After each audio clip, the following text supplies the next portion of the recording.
يسعد صباحكم او مساكم اينما كنتم. انا رفيق عادل وانتم بتتابعوا برنامج اصل الحدوته.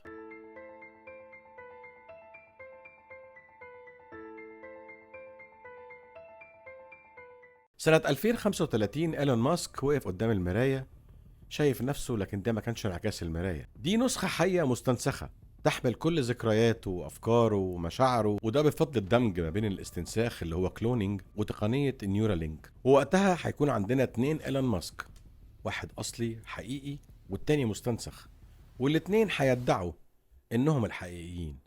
تخيل معايا المنظر كده، الدمج بين التقنيتين دول، الكلونينج اللي هو الاستنساخ والنيورالينك اللي هي بتنقل كل حاجة كما هي، بالمشاعر بالافكار بالاحاسيس بالصفات. والاسئله اللي هتطرح وقتها، مين اللي هيكون مالك لشركه تسلا وسبيس اكس، النسخه الاصليه ولا المستنسخه من ايلون ماسك؟ ومين ليه الحق انه يعيش مع زوجة ايلون ماسك؟ والسؤال الاهم والاخطر، لو حد في النسختين دول ارتكب جريمه، مين اللي هيتعاقب؟ وهل لو ايلون ماسك الحقيقي مات هتستمر حياته في النسخه المستنسخه وكأنه ما ماتش؟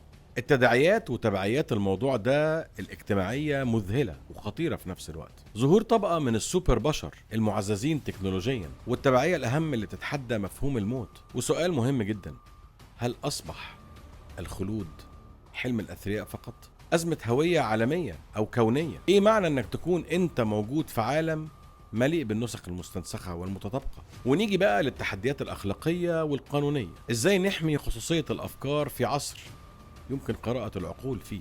هل ده هيؤدي لتوسيع الفجوة ما بين الأغنياء والفقراء؟ نيجي بقى لسؤال حلقتنا النهاردة، إزاي الأنظمة القانونية في الدول هتتعامل مع الوضع ده لما يحصل؟ إحنا على حافة عصر جديد هيعيد تعريف معنى كلمة إنسان أو تكون إنسان، والتكنولوجيا اللي من وجهة نظرهم ممكن تمنح الخلود، حاشا لله طبعا، هي اللي هتهدد بتمزيق المجتمع وتبديد هويتنا. سؤالي ليك وليها ولكل اللي بيشوفونا النهارده، لو جاتلك الفرصة انك تستنسخ نفسك هتوافق؟ كنت معاكم رفيق عادل في اصل الحدوتة، واستنونا في حواديت جاية كتير. اشوفكم على خير.